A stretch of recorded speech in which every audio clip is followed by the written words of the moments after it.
Ako po si Mercy, 50 anyos, may 5 anak, kasalukuyang naninirahan sa Gente de Leon, Valenzuela City. Balo na po ako, Brother Bador. May maliit na pinagkakakitaan, isang maliit na karinderya. Ito ang binubuhay ko sa aking mga anak at katulong sa mga gastusin sa bahay. Akala ko sa ganitong sitwasyon na lang iikot ang aking buhay, ngunit isang araw na bago po ito. Hayaan niyong ibahagi ko ang aking kwento dito sa programang Brother Bador. Alas 4 na pala. Makapaghanda na nga ng lulutuin sa karinderya. Maya, marami ng tao doon. Marami ng customer na maghahanap ng makakain. Ay, uunahin ko muna iprito ang itlog, hotdog at spam habang nagpapakulo ako ng tubig pang kape. Susunod ko naman ang sinangag. Gigisihin ko na nga si Ami nang may makatulong akong iluto ang pansit at sopas. Ami! Gising na anak! At tulungan mo ako sa pwesto at sumunod ka na ron. Opo, ma. Almusal lang ako. Ipaghanda mo na rin yung mga kapatid mo ng almusal ha, bago ka umalis. Gisingin mo na sila at nang makakain ka. Opo, ma. Susunod na ako dun. Ingat ka po.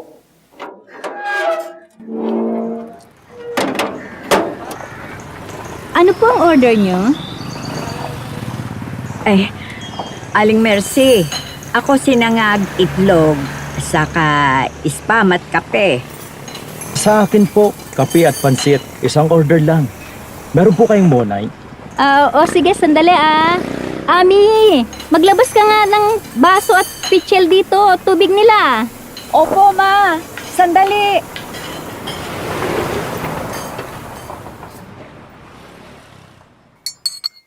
Ma, ang daming customer. Naubos agad tayo. May natira pang konting pansit at sopas.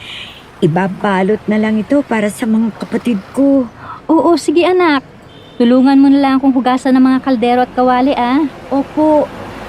Ay, Diyos ko, salamat po. Hindi mo kami pinababayaan sa araw-araw. Laging ubos ang mga paninda. Salamat po sa lakas na pinagkakaloob mo, Panginoong Hesus. Huwag niyo pong pabayaan ang aking buong pamilya at ang aming munting pinagkakakitaan.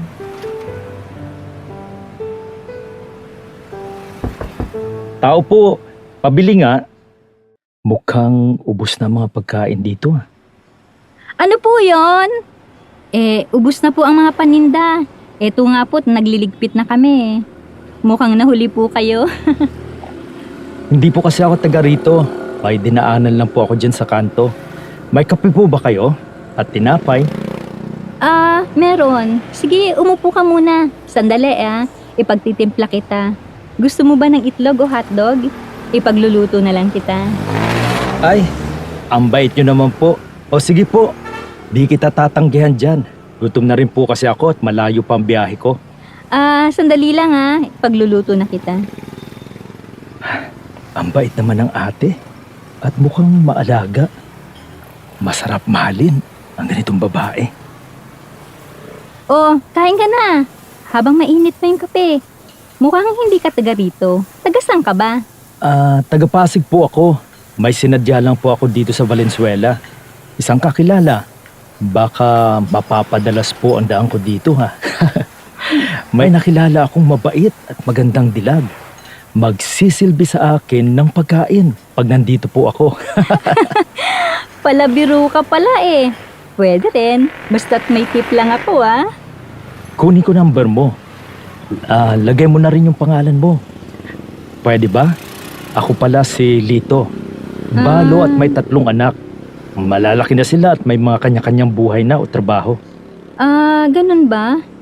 Mukhang manliligaw ka ata Nagpapakilala ka na sige, ito ang number ko. Ako nga pala si Mercy. Yan lang muna para biting ka. Mabiro ka rin pala. Tama yan, para di tayo boring. Ma, mauna na po ako. Titingnan ko po yung mga kapatid ko sa bahay. Sige anak, pakainin mo rin sila Opo. Matatapos na ako dito, uuwi na rin ako. Sige na, at makapagpahinga ka na. Opo. Sige po. Anak mo? May dalaga ka na pala. Ilan sila? Ay, sorry ha. Huwag mo na sagutin kung ayaw mo. Oh, tapos na akong kumain. Nagkasarapan tayo magkwentuhan. Babalik ako ulit dito. Promise, nasa akin ang number mo. Wala ka nang kawala. Ang sarap mong kakwentuhan. Nakakawala ka ng pagod at problema. Sige, tawagan na lang kita pag kailangan ko ng kausap. Talagang tatawagan kita. Antayin mo lang. Brother Bador, mula nang magkakilala kami ni Lito, madalas siyang tumatawag at nangangamusta hanggang sa tuluyang nahulog ang loob ko sa kanya. Masaya ako dahil nakatagpo ako ng isang taong magmamahal at magpapaligaya sa akin. Tatanggapin ako sa kabila ng 5 ang aking anak. Mabait ang Diyos. Isa ito sa aking mga dasal na sana isang araw dumating ang milagro sa buhay ko at si Lito nga iyon ang bigay ng may kapal. Salamat po sa inyo at maging inspirasyon ang kwento ko para sa inyong taga-subaybay. Lubos na nagpapasalamat, Mercy ng Valenzuela City.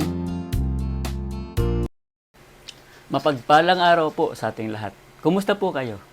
1 Corinto 7:39.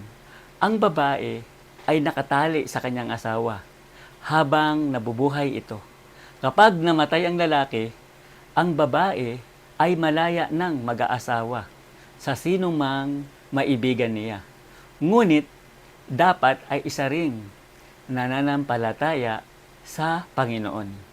Narinig natin ang kwento ng buhay ni Mercy na nakatagpo ng panibagong pag-ibig kahit sa katanghaliang tapat ng buhay. Minsan, dumarating ang ganitong pagkakataon na di inaasahan.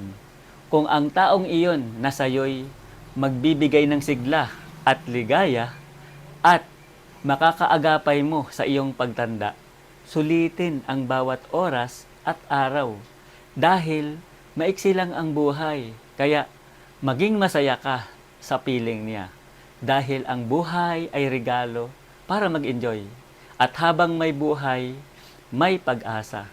At ang ating pag-asa ay ang pag-asa kay Kristo.